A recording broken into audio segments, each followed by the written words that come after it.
Oh, welcome to Curtain to Curtain with the adjacent theater kids. My name is Phoenix, And I'm Lazuli. and we are kicking off this brand new podcast. We are talking, of course, about musical theater. We call ourselves the adjacent theater kids. Lazuli, tell them why. Well, I'm friends with a lot of theater kids. I was in like band and everything, and like my high school obviously did musicals and stuff, but like I personally have never actually been involved in a musical. So yeah, we're both in the same boat. She was in band. I was a drama kid. My school did have a drama department, but we didn't have a theater department. So uh, never got to do the classic musicals. We did do plays and we did makes of plays, but we never got to throw on a Chicago or a you know Yeah. rent like we should have. So, but always been in love with musical theater. So, and there you have it. Yeah, We're theater kids, but not really. So, not really. Would love to be so part of a musical production. Just one day, have it. one day. So the idea behind this podcast, our show is called Curtain to Curtain. We are talking about the musicals that we know and have heard of, but some of them we haven't seen or listened to. So, Yeah. yeah, this should be interesting in that regard. We are looking at the musicals from top to bottom, or A to Z, or Yeah, one to Z. we have a Yeah, list of like I believe it's like 92 or 93 musicals if I remember. It's a big list. It's it's a a big very big old list. list. So if you want a musical, it's probably on the list somewhere. Just be patient. We're getting to your favorites that we Yeah. can assure. But we're going in order, so it's gonna take a while. Yeah. So I hope you guys will stick around and listen and enjoy our adjacent perspective on these musicals. So, Lazuli, what are we kicking off with today? We are starting with our numbers, which include 21 Chump Street and 36 questions. Excellent, excellent. So these are uh, two musicals that, until we started doing this show, I had never heard of. So I was like, okay, let's give it a try. The only, of course, and I want to give this away for anyone listening for now until the end of this podcast. Um, I am a big Lin-Manuel Miranda apologist. Okay, I very am very big, not. I am very much very not. big. So I just want you to know ahead of time. Like, the main reason I said, yeah, we definitely have to do 20 on Chump Street is because it was written by Lin-Manuel Miranda. And I'm like, yeah, anything Lin touches is gold in my eyes. So this should be fun. Let's Oh just put boy. it that way. Yeah. So let's starting with 21 Chump Street. This is a, was it 15, 16 minute one act Yes, it play? was a part of a one act play series and everything. I had first interacted with this musical way back in like 2016, back when Lynn had his like jump pop off point with Hamilton and everything. I was like, oh, I need to consume all the Lin Manuel Miranda things back when I was actually an apologist for him. So I knew about this musical and everything. But it had been a while since I listened to it, so I had to go listen to it again and everything. Um, but yeah, it was a one act play. I forget what the if it was prompted or whatever, but I know that the plot of the play here is basically we're in a high school setting, and our main character, I forget his name. Conveniently, my brain's like Anthony Ramos because that's who he is. Justin That's the LaBoy. Justin actor. LaBoy's role. Yeah, Yeah. Justin LaBoy is the character, but yeah, it was played by Anthony Ramos. Yeah, Justin. Yeah, he's a high school senior and everything. He's trying to graduate. He's a good kid.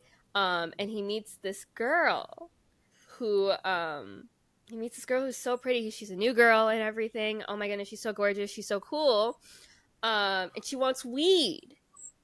So of course he's like, I'll go get the weed for her, anything for her, anything for you, Beyonce. Um, and turns out Her name is not actually Beyonce in the show, just so no, we her know. name is Vanessa. Or is it Vanessa? Or am I thinking of it right? It's you're thinking of the actress again. Her name is Naomi. Naomi, thank you. Woo. Her name's Naomi.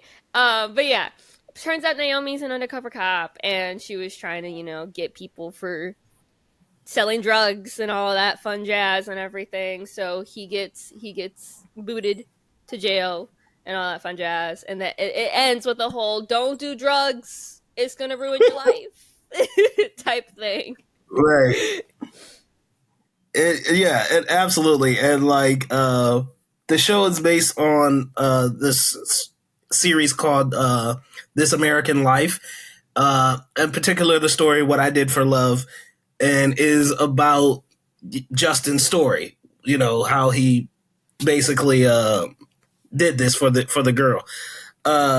It's interesting to me because I haven't seen 21 Jump Street, which obviously the title is play on, right? But I know that it's similar. It's a similar concept of like younger looking older people who go to high schools and try to, catch drug dealers and those people. And because it's a one act play, right? There's a lot of things left on the table that this story can't cover. Which kind of sucks, right? It definitely feels like one that could be expanded upon, but it's also like there's not a lot of information given because Naomi, which is not her real name, the undercover cop, she didn't want to divulge too much of her personal information to the story, so what we get is very surface level. But which works for a one act play. But I think, there's so many good things about it that you're like, oh, I would love to see this be fully expanded in a full blown musical. And of course, I just want more Lin-Manuel Miranda, of course. Yeah, when I first listened to this back in 2016, or it was like 2016, 2017, I definitely was like, oh yeah, this is a pretty good, one act play and everything, musical. Now I'm like, it's from a musical standpoint, it is not bad. It's not bad. Yeah. The composition's there, regarding all the, music behind it and everything, especially like the cousin song, which basically is a song where Justin's trying to get the weed. Everybody's got a cousin who can hook them up with something. Everybody's got a cousin who can hook them up with something. Everybody's got a cousin who can hook them up with something. And it's this whole like ensemble piece about how everybody has a cousin who can, get them what they need, right, and everything. Right. It's really cool. It's a really cool song. And everything. It's very chaotic and everything because cousins do be chaotic. Cousins, man. Exactly. But, exactly. From a standpoint of like what it was trying to say, it's like there could definitely be a lot more nuance here. Oh yeah. But given the fact that the musical was written in like 2013, if this was one of Lin's, I think, first like forays into the musical like field and everything, I think that it does a good job doing what it needed to do and everything. And while obviously it's like now it's like I don't know how good of a message this is. Like, obviously kids don't do drugs, but like, right. Let's not jail people for, non-violent crimes, Yeah. Especially, so, that, yeah. But yeah. like, so part of, yeah. Political so part of, so part of the story is that Justin, he's an honor student, straight A guy, straight up. And his side of the story is he did this for this girl. He doesn't normally deal drugs. And, in one of the songs, she's like, take the money. He's like, oh, I didn't do it for the money. You know what I'm saying? I just wanted to show you that I'll come through for you no matter what. You know what I'm saying? Yeah. And that was his side of the story. Uh, the little bit that we get from Naomi is that no, he volunteered to do the drugs and he took the money. You know what I'm Yeah. saying? So like you got contradicting stories, which made it like when I first listened to this, I was like, when I heard the ending, I was like, bitch. I'm like, Yeah, what? yeah. Right. So it's just like, how you go? You just took away this guy's entire future for what, you know what I'm saying, he did as a mistake, really. Yeah, And yeah. I was just like, that's cold. Mm-hmm. Um, there, which again goes into my thinking is like, I would love to see this expanded because Yeah. there's a lot of meat left on the table here that we don't know about. But for a one act play, this was what 20. It was written 2013, 2014. Yeah. It's outdated. Like no Yes. question about it. It's outdated. Like, but hearing it today, it was just cool to get. For me, it's cool to get some more work from Lin-Manuel that I didn't know existed, Mm-hmm. and there's a few things on here that are pretty cool, and then there's other stuff where it's like you could tell Lin was Yeah. still working through the Mm-hmm. kinks a little Yes. bit. Like his like the cadence and everything of like a lot of like because obviously he's a rapper or well does rap style plays and everything. He's still like you can Mhm. very much tell he's trying to figure out the cadence of everything and like some of it's like a little rocky and everything, but overall I would it's not terrible. It's a good listen for like 15 minutes if you just want something like really quick to listen to. There you go. Right. Um but yeah, I feel like my big criticism, I feel like this isn't really a criticism now, but I'll probably get into it more once we get to Hamilton. But he always casts, like Lin, always casts the same people for all of his stuff. Yep. Specifically Anthony Ramos. Like that man is in everything Lin related. The only reason he's not in the Disney stuff that Lin's doing now is because Anthony's not a Disney actor. Right. Like and like while back in the Heights and 21 Chum Street, very good jumping off point for Anthony as like a musical theater actor and everything. I don't think he's done anything in musical theater outside of Lin's productions, as far as I'm Yeah. aware.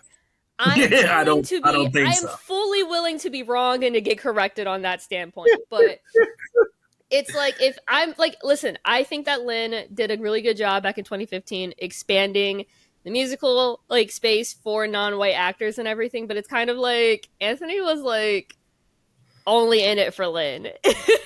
Or like whatever. Like I think that he would be a really strong Broadway actor and everything. He has a good voice.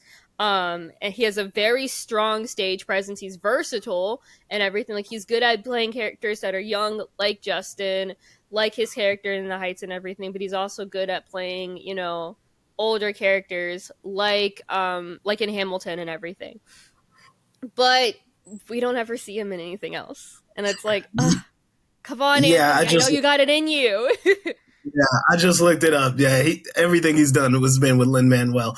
In terms of musical theater, yeah, it's all been Yeah. with Lin. Which you know, hey, it's not like it hasn't worked out. So No, exactly. It's worked out and yeah, everything. It's just more so like a I wish I, we could see more of him outside of yeah, Lin's like sphere and everything. Like I would yeah, love to and see him work with like Jonathan Groff or not Jonathan Groff, Josh Groban and like other actors and right. everything. And I mean, he's branched off into doing. He's in film now. He's gonna be. He was in the new Transformers. I think he'll be in more Disney projects coming up soon. He was also in A Star Is Born, which is one of my favorite movies ever. So he's more now gotten into just straight solid acting. I would love to see him make a return to musical theater, Oh, and you definitely. know, whether it's with Lin or you know outside of a Lin Yeah, yeah. production. That would be great, especially with the acting on camera under his belt now. I think he'd do amazing in that. Mm-hmm. Um, so let's talk about the other main cast member in this show, which is Lindsay Mendez. Excuse me, Lindsay Mendez, who plays Naomi. What did you think of her and her performance exactly? I also thought that she was a really good choice for Naomi. She very much pulls off the suave, like the typical like high school girl who's like really popular and everything and like always has all the boys on her and everything. But also I will say the switch up, it's like, whoa, like Yeah, the switch up's really crazy and everything. And I feel like once again, like I feel like Act Two of like if this were to like be a full musical, like I feel like Act Two we would have probably gotten to see her interact with more than just Justin and hmm everything, because I feel like her character is not super fleshed out and where she is in the high school sphere. Like we know Justin is an honor roll student, straight A's, very straight straight laced laced. Right, student and everything. But with Naomi, we just know that she's new. We don't know anything else about her. I don't know right. like if she's interacted with anybody else in the school, if she like only targeted Justin with this whole like drug dealing thing. Like we know nothing else, and I feel like it would have been nice to have seen more about that with her and everything. But from an acting standpoint, I feel like she also does a really good job. She has a very strong voice and everything that definitely lends to her not only being a high schooler, but also an undercover cop and everything. And while her monologue near at the end of the musical is a bit preachy, um, Yeah. it it's good. You know, it very much like of course like don't do drugs, kids. Don't do drugs, y'all. Absolutely. And she's been in a couple other things. She was in Wicked, which is awesome. She Okay. was in Dogfight, Band Geeks, Godspell, Grease, Carousel, 35 millimeter. She won the 2018 Tony Award for Best Featured Actress in a Musical for her role in Carousel. So Okay. congratulations to her for Congrats that. to her. Yeah. So last I saw her, she was in this show called All Rise on CBS. It was a fantastic show. Ooh. And yeah, Lisa Mendez, I had seen her before, but I was like, I know her face, but I was just like, I didn't recognize her. And the fact that she was in this, I mean, you want to talk about an extremely talented uh, actor and singer, like top Yeah. notch. But Yeah.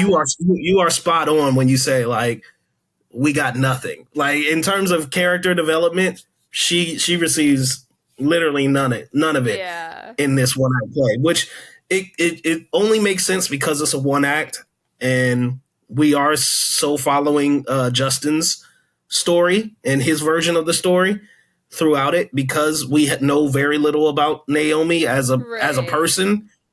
So I don't know, this story happened in 2009 or something like that, Yeah, that somewhere around that explains time. it. Yeah. Yeah. Yeah. So maybe after some while we'll get the full version of Naomi's story, and then Lynn can add on to this. Fingers Yeah. crossed. All right. So in terms of songs, there are very few songs on here, but you Yeah, there's like mentioned Cousin. Is that five. the one that? Yeah, is that the one that stands out the most to you? As Cousin? Definitely. I and we'll fight we'll figure we'll see this throughout this whole thing. I am a slut for ensemble pieces.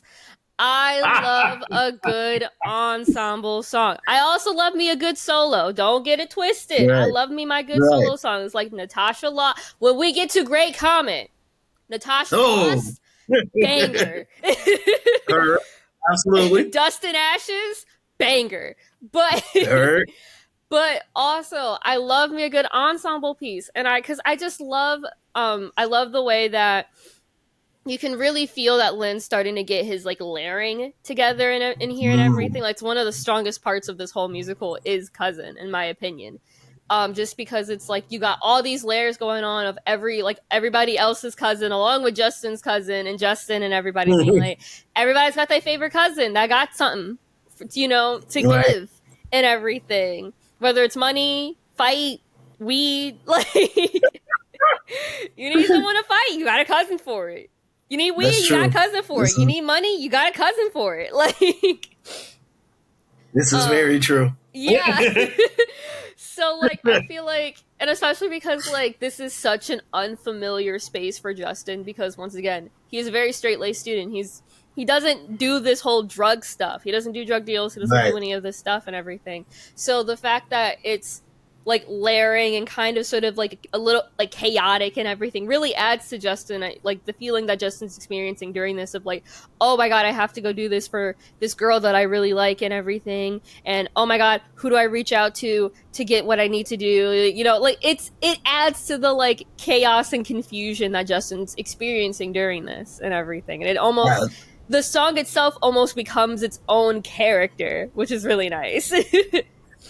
And I think that is a special quality that Lin has that has been replicated and maybe replicated too much, which is why some people are like kind of iffy on him. But I just think he does it so well that it's impressive. Cousin is also probably my favorite of this entire thing. But I also really I'm going to give a shout out to What the Heck I Gotta Do, because it's a strong opening piece. I love the musical tendency in that one. The rhythm of it is really working. I just love that line, what the heck I gotta do to be with you, like that. The rhythm of that, I really dig that, and Anthony sings it so beautifully. I just it works so well. So what's the funny thing about that is when he sings Naomi in that, like the Naomi, it's the same cadence that Lin then reuses in the Heights for Vanessa. Yes, for Vanessa. Everything.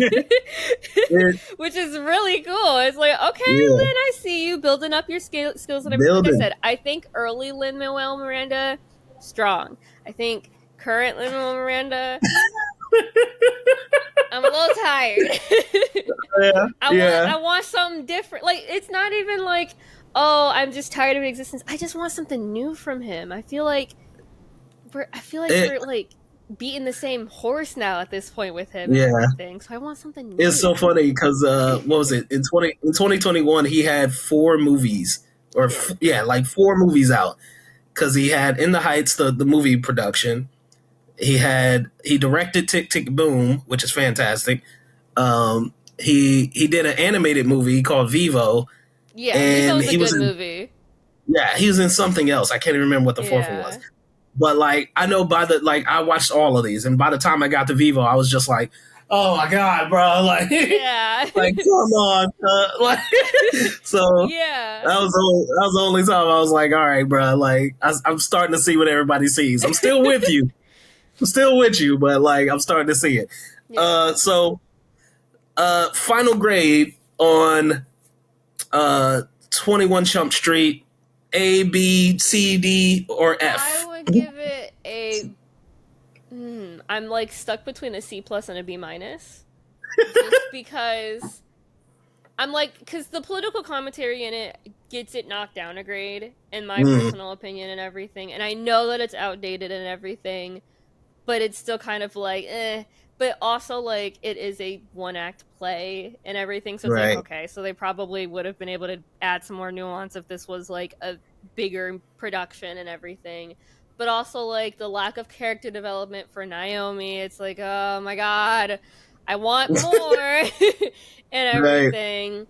But still as a solid, like, it's still a very solid one-act musical. Like, so yeah, probably a B-, personally. Okay. You actually went higher than I did. Everything we've said is true. I think it was very well cast. Some of the song choices excellent, but it being a one-act play really does hurt it because of the lack of character development that we get, and just, it's not enough story here. It's not enough music here. It's just it's a very kind of fly-by-night kind of musical. So because I love Lynn and I love Anthony, I'm such a big fan of theirs. Still got respect for it, but for me, it's getting a C. Like it's a good first try, but we know that there's better Right. from you. So yeah, it's a C for me. All right, so we have another musical to talk about, Yes, yes, which yes. is 36 Questions. For the record, this is self-destructive. For the record, I'm aware of that. For the record, I've been picturing her body draped over the sofa wearing nothing but her hat. For the record, I'm screwed. Yes. Now, this one I definitely hadn't heard of before this, and it's such a unique concept It actually is. because it's one of the first podcast musicals, Yeah, I guess. basically. I found out about this when the reason this whole like idea came together is because last year me and a few friends of mine decided to, because my theater friends all Right. decided to like go through a whole list and listen to a bunch of musicals and everything, but we never got very far because all of us have ADHD. And everything. But one of my somebody in that group was like, "Oh, we should listen to this like musical and everything. It's really cool." So that was my first like foray into this musical. And yeah, it's a podcast musical. You can go listen to the entire thing on Spotify right now. It's in 3 acts. Mm-hmm. So it's a bit longer than the typical musical and everything. It features Jonathan Groff and Jesse Shelton, and like that's it. Only 2 people in this musical, aside from like, Yeah. of course, the pit. But the pit's also very lacking and everything. I think it's just like a guitarist, a pianist, like very, very sparse in regards to production and everything. Yeah. But it's a pretty good musical. It's not bad. I mean, It's pretty good in my you personal get Jonathan opinion. Groff on there. It's not bad. Yeah. But yeah, like the musical takes you through Jace and Judith, who we are originally introduced to as Natalie Cook, and everything, but she, comes out as Judith Ford. During, they're a married couple, of course, but everything fell apart when Jace found out that Natalie Cook was not Natalie Cook, so he ran off to his childhood home. And the plot starts 2 weeks later when Judith comes to tell him the truth, essentially, about what happens. And we basically follow them along. And it's like a cell phone, like, recording, functionally, within the context of the play. Of, them trying to build together. And 36 Questions comes from this magazine article of 36 Questions to Love. And everything. So the entire play, while they're trying to figure out their like marriage problems and everything, they're going through these 36 questions. Yes, and as a concept, this is very unique, right? The podcast concept alone, I think, is extremely fascinating. Doing it as like taped recorded conversations, I think, is also fascinating. It's limited to 2 people pretty much as a story, so they each have their own versions and their own reasons as to why they do what they do. I dug this. My issue, the biggest issue that I have with it, really is that it's the opposite of what we just talked about with 21 Chump Street. Whereas that one's too short, this one's too long. Wow. Like, yeah, I would say that. Yeah, it definitely, I feel, it's so weird because it kind of sort of drags near the end and everything, but then you get this open ending. Because we find out about this kid and everything at the end that's involved in everything. I don't remember, because I didn't fully listen to it before this, but I'm trying to remember if it was one of their kids. And like whose kid it was, but basically you never find out if they actually get back together or not. That's the ending. Right. It's very ended and everything, so you never get a full like conclusion to it. So I can see why it would feel very dragging and then just kind of sort of unconclusive at the end. and everything. Yeah. But yeah, it's a really outside of that though, like I think personally it's a really good musical. You get a lot because it's just these two characters that you're focusing on. Right. There's so much, you get so much about these characters and everything. You learn so much, especially because they're asking each other these 36 questions and everything, so you find out more about how they function together as people and everything, and like who they are. Like they Right. actually feel like people and not just musical characters, which Characters. is really Yeah. cool and is a very one of the biggest strengths of this musical. Absolutely. Absolutely. And like you, and I think that's why they did it in the podcast style, because it's such a refreshing difference from any other musical where you're right. You are talking about characters, right? Sometimes you're talking about literal metaphysical, beings. Right. Right. So like this one is a very intimate conversation between two people who are married, who are dealing with well, at least one is dealing with an identity crisis, and the other one is having to deal with the person that he's lived with and known for years is not the person that Yeah. he thinks she is. Which is interesting because as it goes on, you hear Judith try to convince him like I'm still the same person. It's Mm-hmm. just that I had to get away from who I used to be, Yeah. which And is it's really cool. We find out that Judith grew up with as a pathological liar, and that she had to survive from her abusive mother and family and everything because they were also liars and everything. yeah, So lying to her becomes like a almost like a second nature type thing that she just does naturally. And we find out that the reason that she became Natalie Cook was to get away from all of that. Sort of another survival tactic and everything from abuse survivors. Which just adds another layer to the whole thing of like, wow, that sucks, but also as a yeah. concept, really cool. Yeah, it's definitely in that vein, and I like I don't know if this play really wants you to sympathize with both characters, really really bad. Yeah. Uh, I couldn't. I sympathized Really? a lot.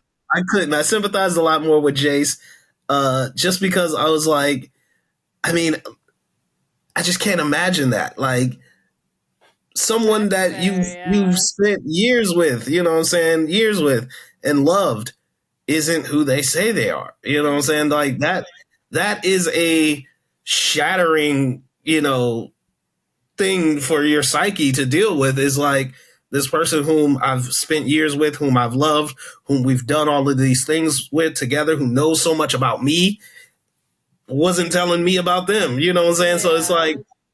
it's like that's the ultimate lie and the ultimate betrayal of trust. And while I do think Judith had her reasons and they are fair, I just couldn't sympathize with her just because I was like Yeah. I was just more in Jason's corner on this one.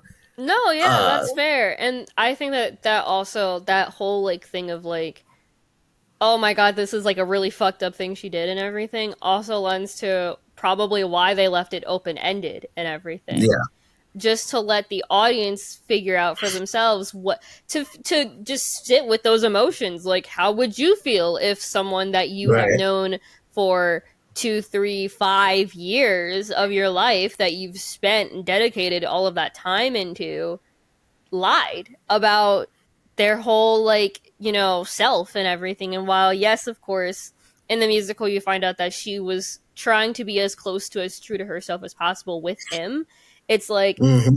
what is like, yeah, I know like your favorite color and like the things that you like to do and everything, but I don't know your name. Like Yeah, I don't know your family. And like, while of course to some people that matters and to some people it doesn't, because abuse victims and everything, of course, um it's this whole dichotomy, and I think that open ending really lends itself to that, because then it's like it lets you sit with those emotions and everything. It doesn't really Yeah. close off like, oh yeah, they get together in the end, so it's okay and everything, or like they Yeah. never get back together. I think, as unsatisfying as the ending is, it works within the musical. Yeah, and that's why I said it was too long, because I like I will I'd made my mind up. You know what I'm saying? Probably by like track 10. I was like, all right, this is it, and this is where we're at. And it keeps going, and it's like, I don't know, we need this. Like, if we could have stopped where we stopped and just got the ending. Like, if we had stopped at if we had stopped at answer 36, right? And we cut straight to the truth, right? Mm-hmm. At the end, I'd be like, perfect, right? Because that ending is, I'm right there with you. Like, that ending is perfect for the story that we're being told. This relationship between this couple, and the interpretation that you could have either way, because it's open ended. I love that. I absolutely love that. And I feel like they did a great job of fleshing out both of these characters. The songs are really good. Like, it's Oh simple, but yeah. they're really good. And so I'm like, yeah, I was all on board. And then it just keeps going, and we go over these things and yada yada. It does feel more realistic that you would obviously do that, but it just feels like overkill at that point. Mm-hmm.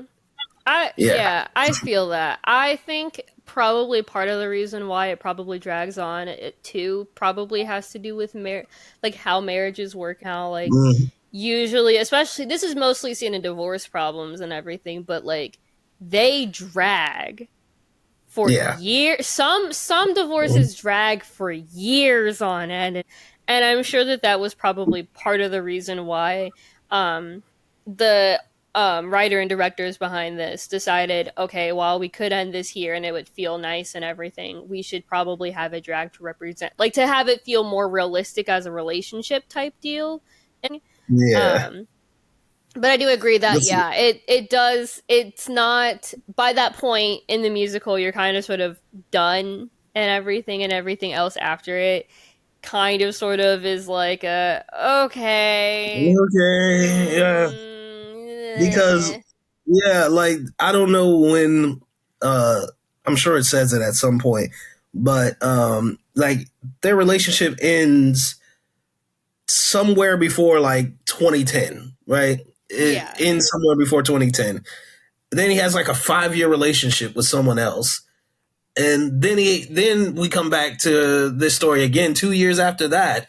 And like, your point about divorce and it taking years, fully felt, but it also felt like we were on the same journey with them, like for Yeah. the same amount of time. It was like, you mean you guys have been broken up for 9 years now, and we're still talking about this? Like, Yeah. like, Yeah. it was like, yeah, come on, buddy. Like, let's get back on the high horse, and let's get out of here. Mm-hmm. So that was the only thing about it. But um, let's talk about what the 36 questions are, because that's a big part of Yeah. of this story. So the idea is, I guess on one of their first dates, there was an article that said a psychological study that explored the 36 questions that lead to love. And Judith, the reason that she comes back to Jace armed with these questions is she believes that if the questions that she gave originally still match up with his, then they can still have love. Yeah. That they can still be together Mm-hmm. now that he knows, who she really is. So it's a very smart concept and Oh very yeah. interesting idea. Because I couldn't get the actual questions because it's behind a paywall, but uh, but like, yeah, they ask each other, and of course, like you said, the first few are really like, small There's stuff, surface like level stuff, like surface like level. who would you go to dinner with? Yeah. Like lists three things that both like qualities that both of you guys share, like Mm, really really simple things like that, but it gets more and more deep the further you go into it. um and I think, honestly, I think that if it kept going in this kind of sort of, like I said, honestly think I kind of agree. The more I'm saying, I'm like, yeah, this should have ended at question 36, because yeah, while of course getting over something like this is really tough and everything, and it's kind of sort of something that sticks with you for a very long time, regard on either side, honestly. right. I feel like if they had stayed within the 36 questions to love, like Hmm. it wouldn't have felt so draggy and Yeah, everything. yeah, because they I think all of Act Two is pretty much the 36 questions. Yeah. Um, and yeah, just right about where it ends, I think it ends on reality, and like they've stopped the questions. I think they Yeah. stopped somewhere around question 18 or something like that. And you're like, no offense to the rest of the show, because there's some good stuff around there, but like it was really good. like at that moment, like especially musically, it was really really strong. We were getting a lot of really good stuff out of it, and it flowed a lot smoother. Yeah. Like that I remember, and like just once it gets once it gets to like Act Three, it just slows down so drastically, and the music doesn't have the same flow that it was Mm-hmm. having in the first two acts. So, but again, that's because I listened to it as a musical. Maybe if Yeah. I listened to it as a podcast, that might have changed it up Yeah, for like I didn't even realize that the podcast for you guys, it's available on Spotify in its entirety me. in all three acts and everything. Each of them is about 50 minutes long. I did not know this the first time and this time listening to it. I had opened Spotify and saw it and was like, crap, I don't have time to listen to like all three acts. Let me just listen to the music real quick. Like, Right. but yeah, I agree. Probably within context of like an actual like the whole podcast setting, it probably would have flowed a lot better and everything. But as a musical, just listening to the music standpoint, it kind of sort of grinds to a halt as it tries to, do all this time jumping and everything of like, Yeah. oh, this was in 2009 and now we're in 20, we're 2 years later in 2012, and oh, now we're in 2017 and Jace has a kid and the kid finds, the recording device that has all this stuff on it, and it's a whole thing. It's a Yeah. whole thing. Yeah. Yeah. And that's the only thing. I mean, I think it's a big stain kind of on it, Yeah. but again, like it was intended to be a podcast. So in that regard, I think if you listen to it like that, it works a lot better. Probably a Definitely. whole lot better. Just listening to it though, as a musical soundtrack, I was a little bit thrown off by that. So let's get to some of the songs, because some of the songs Yeah. are really really good. So Yeah. what stood out to you in this one? The one of the first songs, actually, it's One Thing.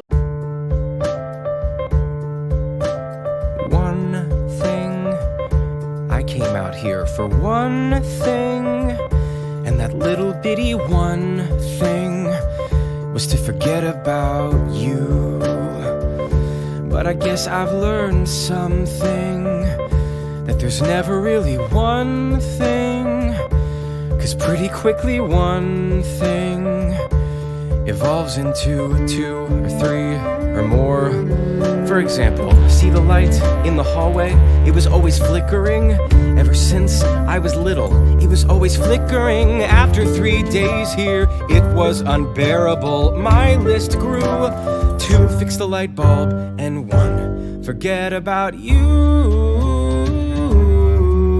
It's like, I think it's the second song in the thing.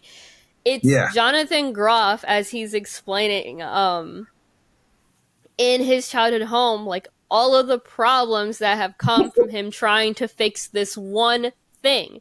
And Yeah. everything. And his whole point of going back to that home was to just forget about Judith and everything. Because at this point in the Hmm. musical, we're just 2 weeks out from them, like from him finding out the truth. So this is all very fresh and everything at this Right. point.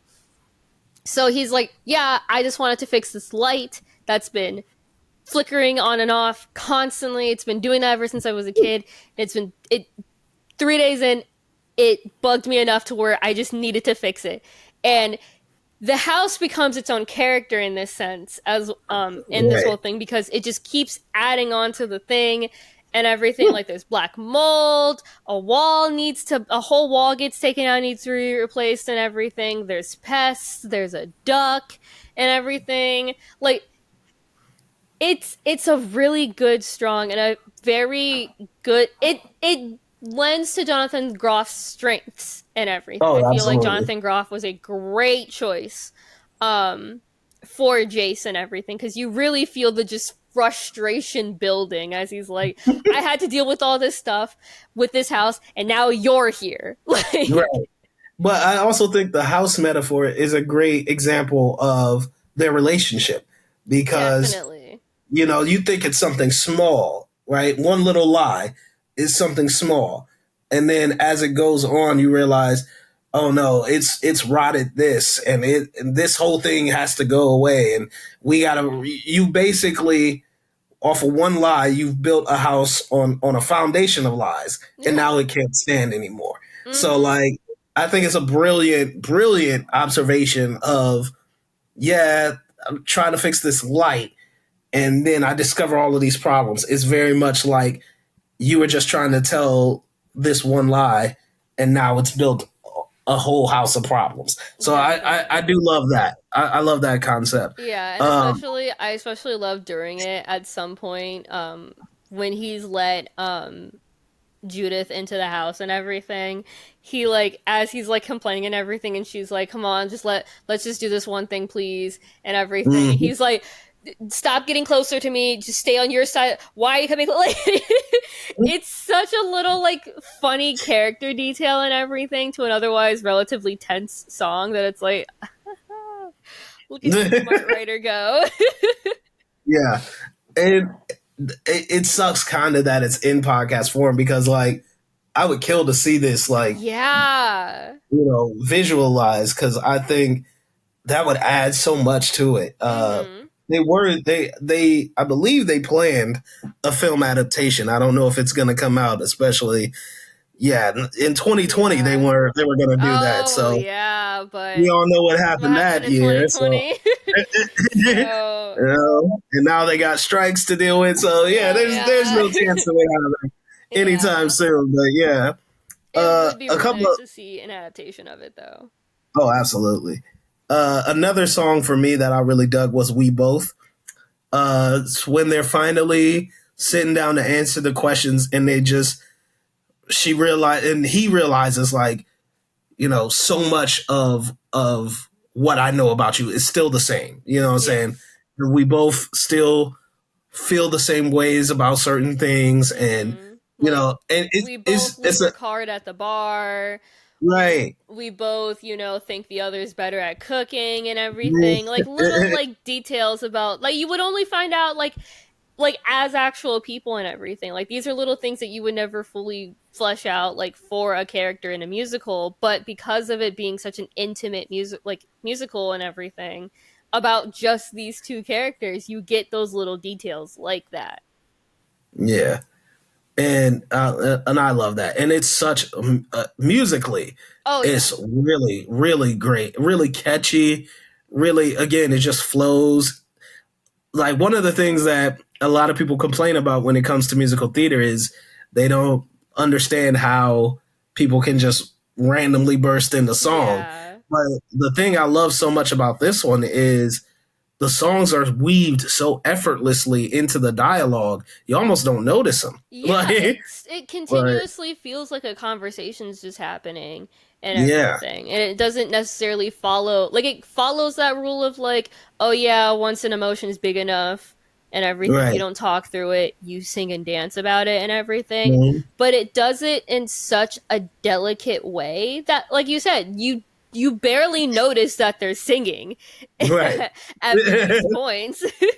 Yeah, it's very subtle, like, and that was what kind of caught me off guard and why we both particular stood out to me, because I was like, they were probably like, a minute into it, and I was like, oh my god, they're singing, because it was just so effortless, so natural, like what they were talking about. We're listing the things that we have in common, and it literally sounded like a conversation to me, except like it had a rhythm to it. So I was just like, that was really cool, and that really stood out to me. So that's definitely one that's top of mind for me. Any other song comes out to you? In general, like, I think that these actors, solid choice. Jonathan Groff is a wonderful choice to play Jace and everything. You really feel, like I said earlier, you really feel his frustration towards Judith and everything. And with Jessie Shelton, you feel the desperation in her and like the indecision of, oh my god, I want to tell this man the truth, but also I hate that the truth is the truth and everything. Right. Like at one point she literally compares like telling the truth to stabbing knives in her eyes, and that she would rather stab knives in her eyes than tell the truth, because it's and it's like, wow, I mean, now that I actually know the truth, I don't blame you. Yeah. So it's pretty ugly. If I grew up in a house full of liars and became a liar myself, yeah. That's got to be a weird existence too. Like I've never even thought of that. Like, but imagine you were like Donald Trump's kids. Like Jesus, Like that's awful. I feel like if I'm remembering correctly, I think one of the big examples is that like she fell out of a tree at one point and like broke her arm, and she was like, I need help, please, can I get help? My arm is broken and everything. And so, but she's like, no, and like her mother's like, no, you didn't. You're fine. Right. You're fine. Everything. Like everything's fine. Like you didn't break your arm falling out of a tree. Another example was that like her foot or something got run over a car by accident or something like that. And her mother once again was like, you're fine. No, you didn't. And like tells the doctor this whole other story about what happened and not the actual truth and everything. Right. Even though like, oh my god. Right. Which is like way more haunting, because it's like you could have told the truth. Like it's not like the truth would have put you in a worse place. Like no, like the truth was fine, but you had to make up an elaborate story. To save face. Right. Everything. And she was like, she said, and then she became suicidal, and she said like, I know that if I killed myself, they still wouldn't tell people the truth. They would basically make up another story. That, she went to boarding school and everything, or like like college or something, and like continue to make up lies and not face the truth of the situation. That she hated existing in this space so much because you kept lying and you are continuing to lie and everything. And I can understand where you don't feel sympathy a lot for her because of this whole because of that and everything. I felt like I was in an impasse, especially once you find out the truth about her and everything. I was like, wow, I didn't really like you all that much at first, but now that I know this, is like, whew, I mean, I wouldn't say I have zero empathy for her. Like, no, that's dark. Like, that's definitely dark.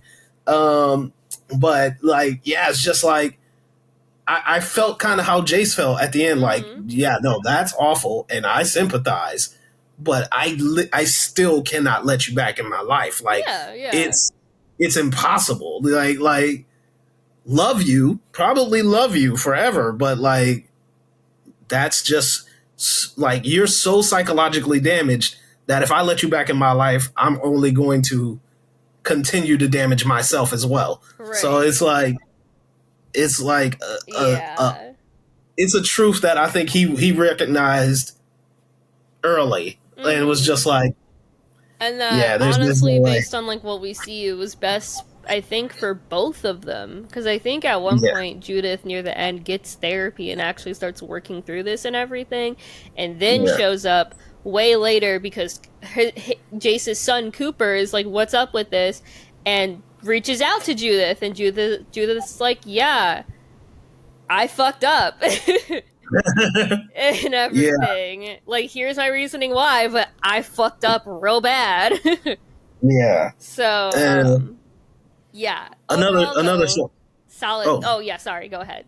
I was gonna say another song that I really love is A Better Version, and that's her basically explaining that even though she was lying about who she didn't want to tell him about Judith, but Natalie was such a better version of Judith, Yeah. right? She didn't have the trauma, saying Natalie could do this, she could do that, and she loved being that person and living that life. And I was like, and again, the music is so seamless that it just works so well into the story that she's telling. And yeah, man, musically, I think this is a fantastic musical. Definitely. There's some great stuff here. Even it's way more simplistic. Obviously, bigger productions have more sounds to them, but this works for its intimate approach that it's going for. And again, I think especially if you listen to it as a podcast, it's going to work 10 times more. Yeah, definitely. I definitely agree. I feel like in context to the whole music, like the whole podcast setting, it definitely, like the whole sparse music and everything lends itself to feeling like a podcast and everything, and like the intimate setting of just these two and their relationship. And overall, what are your thoughts? What's your grade? Yeah, I think I'm gonna go with I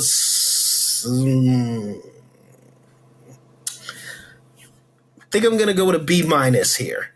I'm gonna go with a B minus here. Again, the musical elements of it work extremely well. It's very, very. I was about to say fun. It's not fun. It's definitely a very intimate and personal kind of story. I worry if this actually happened to somebody, and maybe that's where it was built off of. Oh yeah. But yeah, but I just think it's really a unique concept, and it's done very, very well. It's just that it lags and goes on for so long that it does begin to wane on you. So at least as a musical, like I said, it might work better as a podcast. But right now, I'm going with a solid B minus. What about you? Yeah, I would give it. I would probably give it a B, like just a straight B and everything for similar reasons and everything. It compositionally and everything with the music and everything really good. The choice of actors and everything is also a really good choice, and it, like, the intimate setting is, like, the way that these two interact and everything, and their chemistry really lends themselves to this musical and everything. But I also agree that it does, at the end, kind of sort of, it's like, okay, we already finished, why are we still going and everything. But also it probably works better as a podcast and everything. In context, it probably works out a lot better. So yeah, I would give it a solid just straight B. All right. Yep. So a B for you, a B minus for me. And guys, that is our first episode of Curtain to Curtain with the Adjacent Theater Kids. We ran through 26 questions. Sorry, I'm gonna mix these up. 21 Chump Street and 36 questions. There we go. So those are our numbered podcasts. We didn't do more than two. So we can get into the A to Z of it all. Of course. And next week we come back with the Addams Family. Super excited for that. That's going to be a lot of fun. And Aladdin. So Addams Family and Aladdin next week. Going through the A's. Two big name shows. Those are big. I'm looking very forward to that. I've seen and know of Aladdin, but like Addams Family, I know the movie, but I've never heard the musical. So this should be very, very fun. Yeah. So excellent. Thank you guys so much for listening to this very first episode. We hope you guys will stick around throughout the years to come as we go through these musicals. And again, we got a huge list. Maybe your favorite is on it. Maybe we missed one. Let us know, and we can add it to the list if it hasn't already been there. And we will see you guys the next time. I am Phoenix. And I am Lazuli. We have been the Adjacent Theater Kids. You have been listening to Curtain, and we are out of here.